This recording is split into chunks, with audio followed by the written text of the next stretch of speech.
What's going on, fight fans? Welcome to another edition of Double Jab with Q. I'm your host, Rich Quinones, powered by our good friends over at Play It Again Sports and Ringside Network. And we have a real good-looking fighter who, by the way, if the boxing thing doesn't turn out, he might have a career modeling. Trevor Thonson, 31 years of age, 10-0, fights at 135, 9 knockouts, by the way, coming off a nice win. Had the opportunity to call your last fight against Kevin Aguilar in Louisville, and you got him out of there in the fifth. You kind of worked your way up to that moment, but appreciate you jumping on board for a couple moments. Absolutely.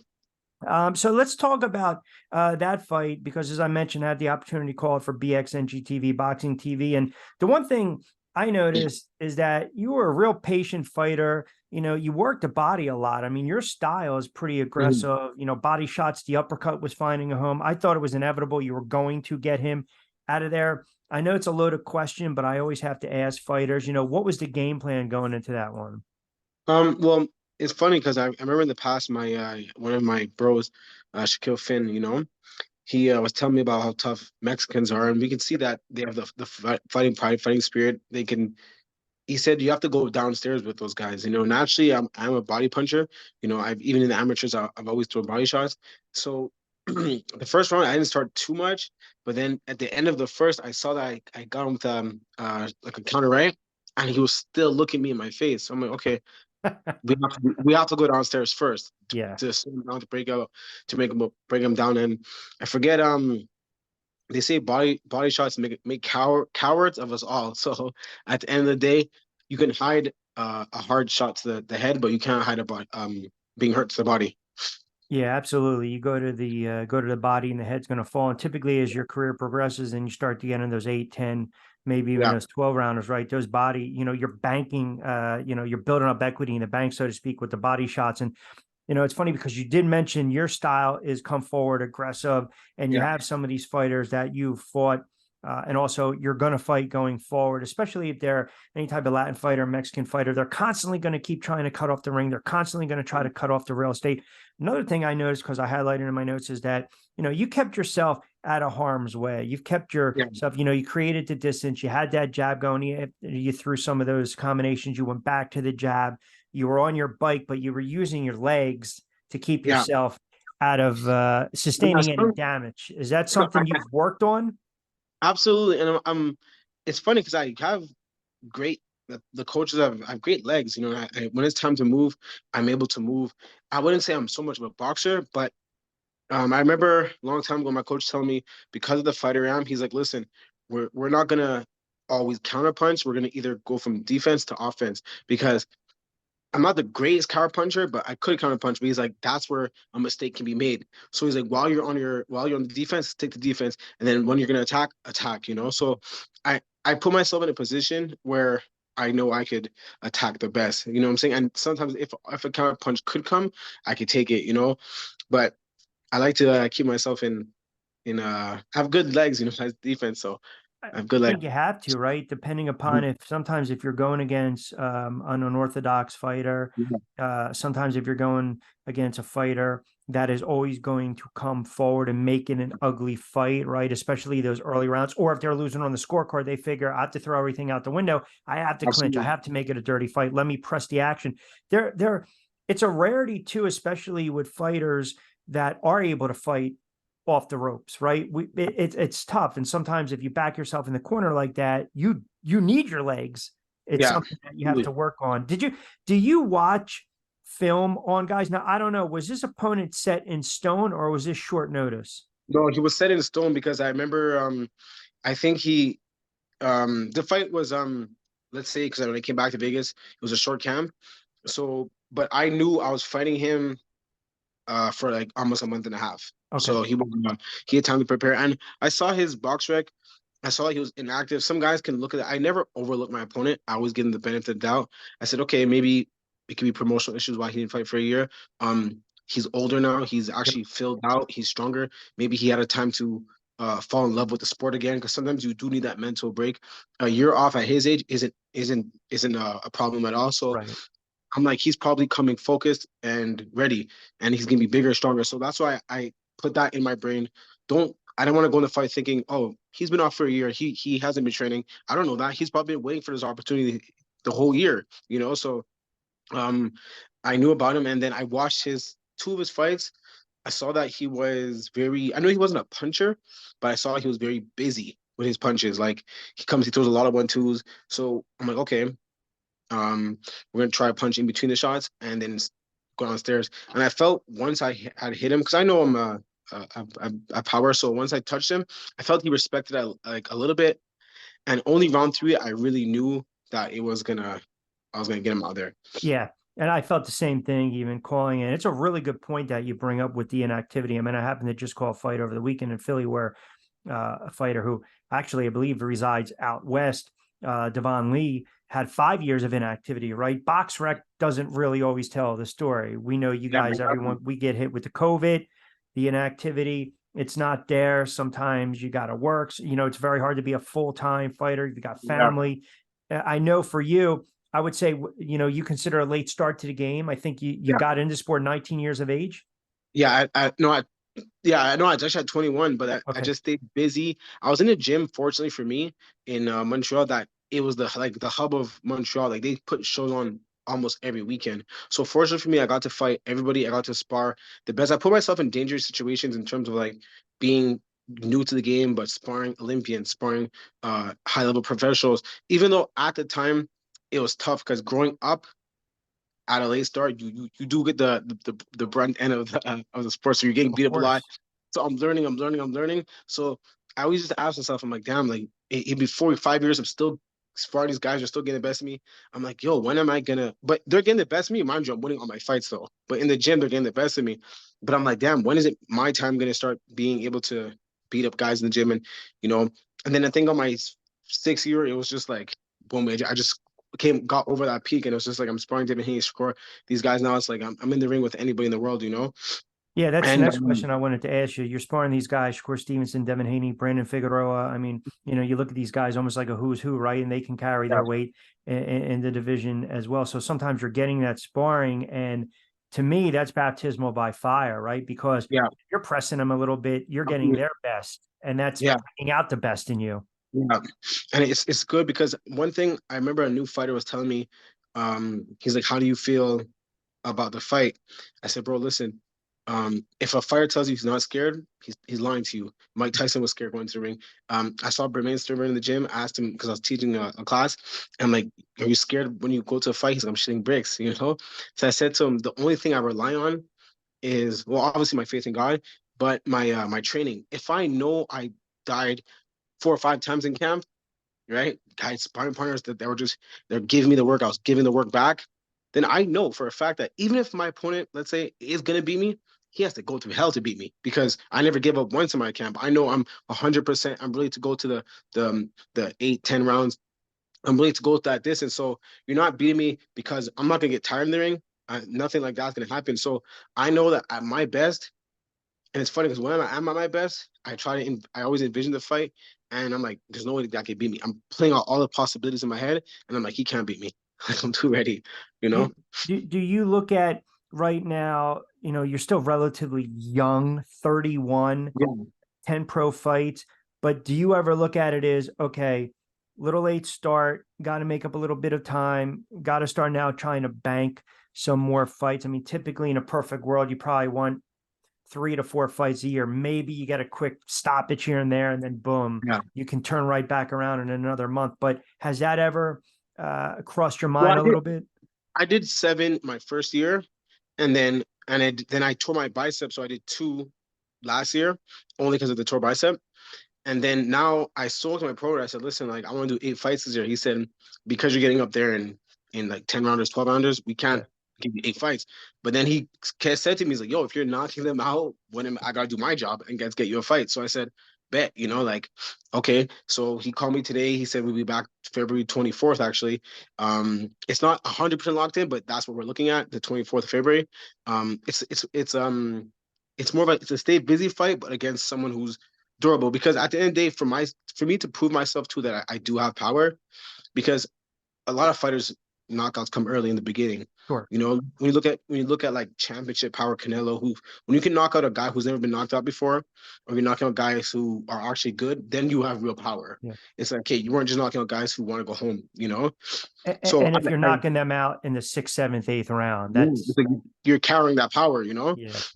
So I like that. So then I'm like, okay, he wants to give me a durable fighter too. And I want to get a durable fighter too to prove myself that I do carry my power late in the fight. So I'm dangerous from round 1 to round 12, you know? Because if I'm just like, oh, comfortable with knocking guys out early, then when I get a good fighter, his coach would be like, yo, all you gotta do is get past round 4 and it's over Mm-hmm. for him. You know? Yeah. And then so that's why we like to break guys down quicker, and then boom, the shot will come. Kind of like how I finished the opponent in the fifth. I knew he was tired, but it was the fatigue and the damage that I've done downstairs. So when the shot hit him, it was just like his body couldn't recoup from it, you know? Right. So you did mention the 24th. Don't want to put you on the spot, but got to do my job. A, you fighting in the States? And B, do you have an opponent already? Is it confirmed? Um, Confirmed. this is in if the fight's actually going to be in Colombia. I had Nice. few fights there before, so my porter was just there on some business. So I guess he made a connection, and I guess he found a show for me. And an opponent, no, he told me it's a stay busy fight, but he said it's gonna be someone to push you. So I said, okay, I'm ready for that. And I honestly, it's been what 9 days since a fight, so I took one day off and I'm back in the gym. I just finished sparring today, you know, so I feel sharp, I feel ready. It's I'm like I would venture to guess if you're going to Colombia, it'll probably be a Colombian fighter fighting in his backyard, right? So whether it's 6 or 8 rounds, I mean, you already know this. I don't need to tell you this, but you never leave anything to chance. I know you fought a couple times, absolutely. you know, but Yeah, four yeah, times. yeah. So Absolutely. you bank a couple of those early rounds, maybe you could take Mhm. off a round here and there, but Yeah, it's exactly. And I know um people, let's say from a third world country, because I also did 2 years in Jamaica on the national team, and one of my opponents. So as I was driving to the fight, it's funny. I'm looking at some of like the men out there. I'm looking at the old men. I'm like, wow, these guys are ripped up, and because they're doing a lot of labor jobs. So I said, so when I fought the Jamaican guy, he wasn't skilled like me, but when he was hitting me, I was just like, yo, these guys have power because the everyday lifestyle is just things. So when I fight in Colombia, I already know the scene. This guy may not have be extremely skilled, but I know he's he's fighting for a lot of reasons too. sure. And he so the shots, I feel like when people have more reason why they fight, it's a lot harder. I always give my opponent in my brain the best scenario possible because that allows me to train for that person. So if he's only here, but I put him here and I train for this guy, he when I get in the ring, he won't beat me. It'll be a lot easier than I thought, you know? Yeah, it's a fascinating point, it's an astute point because what happens is sometimes, especially again, I go back to what just transpired over the weekend. The card that I was calling, there was a fight. It should have been made a couple of years ago. It didn't. So what I said leading up to the fight is, well, you've got one fighter that is being dismissed who wanted this fight a couple of years ago. So he's already coming in with a chip on his shoulder. Now, uh, the scores were very the kid Lopsided. got screwed. Yeah, he got robbed. I mean, he clearly won the fight. But point being, as you said, you got to respect the opponent, but you also have to understand they've got a backstory as well. They're coming in there to get a Mm-hmm. win. You can kind of separate the two when a guy's just coming in to collect the check. But you start going to 6 to 8 to 10 rounders, now all of a sudden in bigger venues, Yeah. bigger purses, more opportunity, which kind of leads me in this. Where do you see yourself in a very stacked division right now? Right now I'm looking. My brother's ranked. We're twins, so he's ranked under the WBA is ranked number 8, and he's ranked in the WBC. So I'm gonna go after the IBF and the WBO. So I'm looking to be ranked top 10 by the end of it's not the end. I would say by like mid this year because I want to. If I can stay busy, that's possible. You know, because again, I am 30. I am 31, 32 next month. So to me, I think between 32 and 35, as a man, those are my prime, like physical peak years, Yep. you know? I don't drink, I don't party, I don't do anything. I stay in shape, I eat well. So my body's in great shape, you know, I'm taking care of it. So those 3 years are very crucial to me. You know, I believe me and my brother were twins, we're being promoted well. The world will know us by the end of this year. I believe so. So once I can get my foot in the door, I know I'll be there, you know. And right now the belts are vacant because Devin Haney vacant the belt. Lomachenko's fighting for the IBF, but there's so many opportunities for me too, you know, Yeah. to get my name in there. Yeah, and Shakur and Lomachenko, those names have been going back and forth. You mentioned your brother, he's 16-0. I mean, how many times have you guys been asked, do you spar against each other and would you ever fight? I mean, look, if the money's right, if it's made, would you ever? I mean, it's Yeah, probably a question you get asked all the time, but I have to ask it because I'm 10, 10 curious to know million, too. 10 million a piece. If we had two belts and I had two belts, I'd say 10 million a piece, and it would be a draw. Oh, at least you're putting it out there. Yeah, You 10 can't million a say piece. it's a draw right now, especially if Yeah, there's odds on the exactly. fight going forward, right? Then we're gonna 10 know. million a piece. It would have to be that it would the money would have to be like, oh, my grandkids are good, because to fight my brother, even just sometimes we spar and it's like, okay, boom, we get shot ribs, we take it easy, we turn it down, but with the 8 ounces, even a jab feels different. So I would never want to hit my brother by accident, or he hits my accident and something truly happens. Then the mother is like, damn, my two sons fought Sure, sure. for Yeah, you what, knock you him know? out for an extended period of time. Uh, Yeah. is his style complementary to yours? Yeah, he's more the mover. He's more the mover. He's slick. He doesn't like to get touched. Every now and then, once I, it's weird because if you see my brother walking forward, it means he's coming to finish the fight. Mm-hmm. I feel like if I start to box a little bit, it means I'm in total control. And maybe I can see other things, but I do like to box a little bit, but I do like to put the pressure on. I do like to put the pressure on and break down slowly, break down slowly. I'm more of the he's a little more. We both have quick hands, but he's more the elusive, like Yeah. cat like, and I'm more the come forward, destroy. Like in terms of like if there's a situation in life, let's say my brother's trying to find a way to get over it, get around it. Me, I'm looking to get through it. Which makes that type of style, it is a fan friendly Favorite, yeah, it's more type of fan style, favorite. right? Yeah, I mean, look, yeah. I think, and I followed Shakur throughout his amateur ranks. A lot of times when he was going for Golden Gloves and New Jersey Golden Gloves. I mean, that's how far I go back with Shakur Stevenson, Hmm. Jersey kid, Jersey guy. I think is exceptional talent.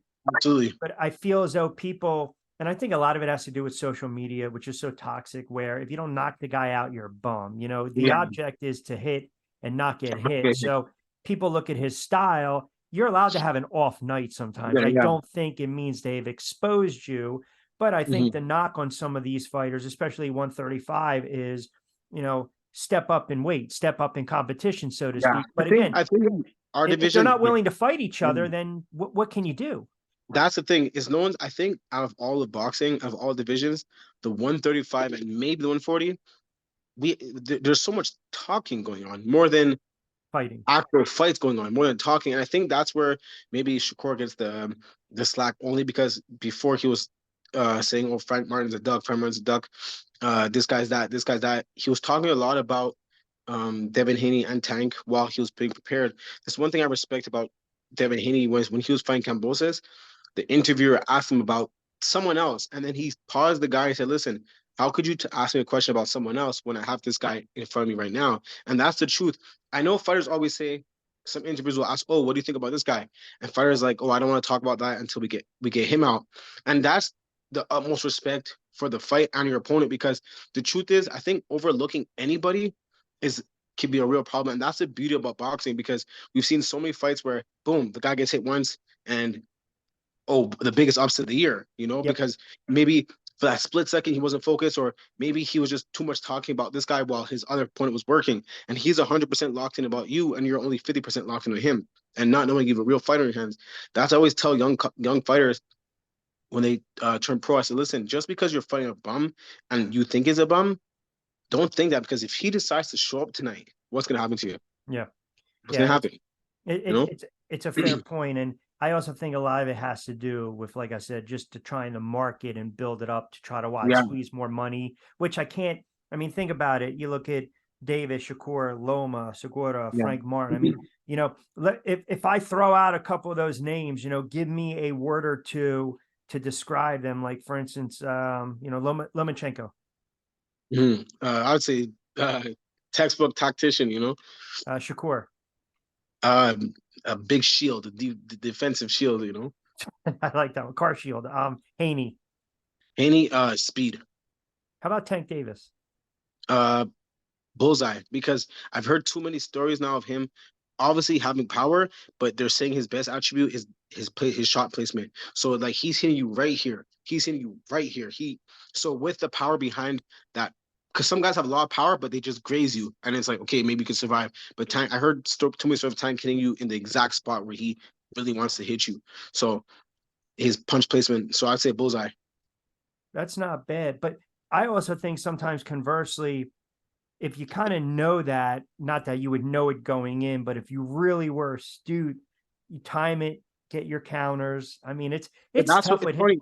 funny. Just to your Yeah. point, I went running last night, and I don't want to say in an interview, but because I potentially want to fight this guy one day, and I thought of I always go through strategies in my head to beat any opponent, you know. So Tang in the future, I said, wow, like I kind of have thought of a game plan in my way how I would beat him. So it'd be interesting to see if it could play out and how my coaches would turn my idea into reality, and we work that through thing. But someone like Tank, judging from his attitude and how he carries himself and how he is, I would have to knock Tank out. And I say that with the utmost respect because Tank's a person I don't believe he's gonna be go back to his corner around 10 and they're like, you're losing. And he's gonna like continue to do Tank's like the type of person, if you tell him he's losing, he's come out 10 times harder. So Yep. respectfully, I'm knocking Tank out.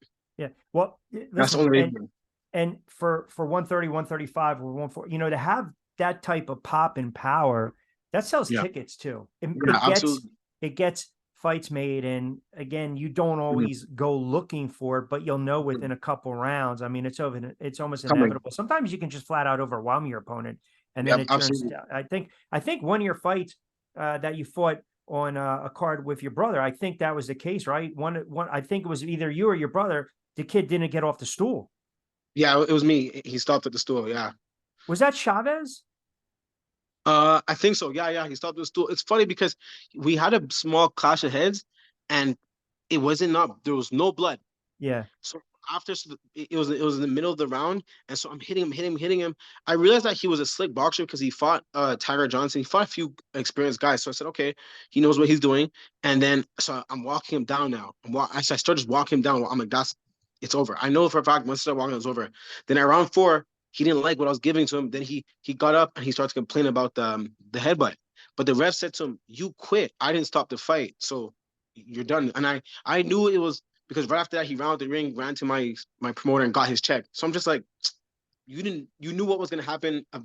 You just You saved know, yourself, you know? what's funny about that? So, side note on that, he just fought in Philly on the card Mm, I did and actually upset Devin Price, who's a mm, young hot prospect, 19-year-old kid, wow.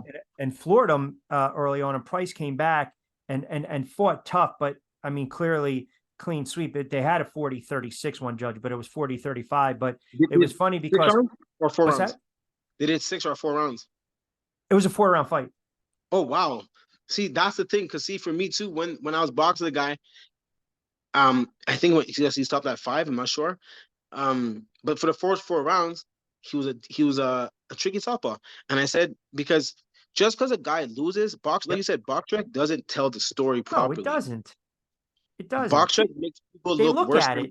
they are. That's it. Yeah, Yep. They look at it to see how many losses a guy has had. But yeah, that was a 4-round fight. It was actually kind of shocking because, like I said, Devin Price is his brother Dylan Price, a great amateur yeah, background. Kids just ripping through people. But this kid was 19, got floored early, and I mentioned too again on air that now you've got a situation where you actually have a man trying to bully a young kid. How is he yeah, going to react? And he just kept coming forward and tagging the yeah. kid. And to Price's And that's the credit, thing. There's yeah, very exceptional kids out there. Like I've sparred a few of them in Vegas who are young, who I could say like probably world champion in the next 2 years.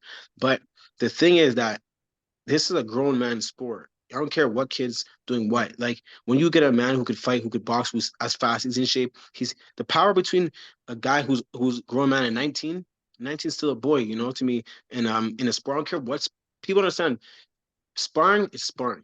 yeah, Sparring. Doesn't matter how good you look. There's no pressure. There's nothing. It can be stopped at any time because it's sparring. In a fight, you got the crowd, you got your family, you want to impress, you got this, just the nerves of losing. yep, There's so much that goes into it. So then now when you get put into that situation, like my promoter told me, not this fight, but the one I fought on Pro Box, in round 5, we both threw a right hand. He missed me, I landed, clipped him hard. Came with the left hook, but mine was too short. He hit me with the left hook, ran my tempo And in that long split second, I was buzzed. And as I was buzzed, I said, "Whoa, am I buzzed right now?" It's like the second was so long. So, but I'm in shape. So once I caught my balance, I got back on the attack. Like it was just for like it was so fast. But then I said, "It's so real, though." It's like Of course. the crowd going crazy. Maybe the crowd screaming is making it worse for you actually, which is interesting. And that's why I'm kind of happy I went through that experience. So it's not my first experience that I had to like, oh, be buzzing, the crowd screaming, I'm pressuring now. It's like, oh, I gotta look good. It's like too many people are trying to look good or do things, and then you get put in that situation where you're overlooking that guy, and he probably did overlook Price probably did overlook Chavez because his record. But if you look at the people he only fought Olympians, Yep. and me, so it's like this guy's not a pushover. No, no, no. Box And record like boxing, those. yeah, and in boxing, oh, he has 5 losses, he's a bum. It's like maybe he's not, Yeah, you know. it means absolutely nothing. Lastly, before I let you get out of here, and then I just want you to also mention where everyone can follow you on social. What made you want to take up the sport of boxing? Um, well, actually, me and my twin brother, till this day, I have more fights with him than I do sparring matches. So we always loved fighting, whether it be watching anime, Bruce Lee, action movies, boxing movies, whether it was just the art of it. Even with some of my older friends, we'd always ask, "Oh, who's stronger than this guy? Who could you beat this guy?" We'd always ask these questions about who's stronger than who. We just love fighting, and we fought each other hundreds of thousands of times for any little thing. So he decided to go to the boxing gym first. And I think when he was like 2 3 fights deep, I went to the gym. But at the time, um, the girl I was with, right, she was pregnant. So we were in. It was a confusing time because I'm young, we didn't know what we're gonna do. So I went to the gym, and then the decision was that we're killing the baby. So I was like, you know what? Let me go work naturally, right? So I went to go do that, take care of my responsibilities. And then as my dog got older, when it was easier for, let's say, my mom or everyone to help out the babysit, it was like, okay, let me jump in there, Gotcha. back in there. So that's what I did first. So he introduced me to boxing itself, but fighting, it was us. And I feel like the discipline that comes with the fighting, because every day when you're training, it's really just you versus you. Yep. So I like that. You get to overcome something every day, and you feel accomplished every time you leave the gym. Well, I do at least. Yeah, no one's running on the road with you, man, when you're getting up at 3, 4 in Absolutely, the morning. It is what it absolutely. is. Give me a name, right? Fantasy world right now, and perhaps make it a reality, but a name that you're eyeing up down the road. It's funny because a coach named Orders today actually told me to start looking at names and who I want to get. I haven't really checked the IBF or WBO list, and I do need to. But down the line, maybe who's that Mexican? Venezuela. I think that'll be an exciting fight between me and him because of our styles. Styles, Yeah, Styles. He's not a guy who's scared. He's not a guy who thinks. I think he looks for. I'm not saying he only looks for a knockout, but that's what's expected of him because he's powerful too, and we can clearly see that he is. Him. I think Cambosis would be an interesting fight too because he's throws a lot of punches. Um, and I would say Frank Martin rank one. also. Yeah, he's someone who would be interesting at the top at the top right now. I don't really know who else is there at the top. I gotta go see. But tell you the truth, honestly, it's like anyone in the way. And Sure. I find boxing so interesting because it's a dream that we all share to become world champion, to provide for our family. Ultimately, that's the goal. So it's like it really comes down to who wants it more, who's gonna put the most effort in, and just sharpen those little details. Because right now at this level, we're all good. Yeah. Just the little things that Yep. separate the good from the greats. So You that's how I mentioned that believe. fight, the 24th. You'll have the details. I'm sure it'll be posted out on social. Is that going to be 6 rounder, 8 rounder?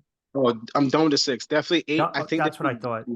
yeah, this should be my last eight because I did 110 when I tore my bicep, and then that's why we came back to eight actually, because even though it was healed perfectly, we just wanted to make sure Yep. it was 100%. And then now after doing the fight on Pro Boxing, my 8 rounds, doing this fight, I don't feel nothing in the gym. It's 100%. So I think we might do one more eight and then go straight to 10. And where can everyone follow you on social? On Instagram, it's Trevor.Thonson. So my first and last name. And on Facebook, it's Trevor Thonson.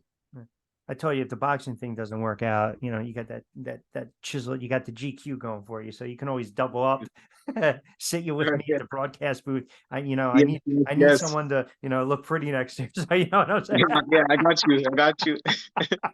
We'll make it happen, no doubt. But Absolutely. listen, appreciate you jumping on board for a couple moments on Double Jab, and best of luck on the 24th. Love to get you back on. Absolutely. Thank you.